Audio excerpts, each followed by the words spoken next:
Кому бы вы доверили составить контент-план для вашей партии? Ну, Владимир Владимирович точно не СММ-менеджер. Вот, Ивлеева, конечно. У кого меньше шансов победить на выборах?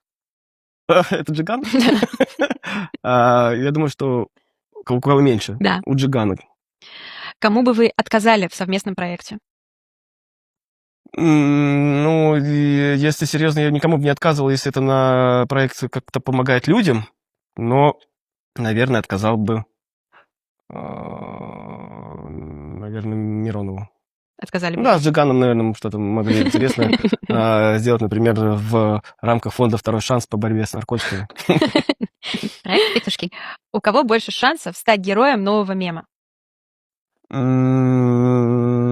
Ну, с Геннадием Андреевичем у него мемов-то уже практически нет, и анекдотов только вот из 90-х. Наверное, Миронов Сергей Михайлович.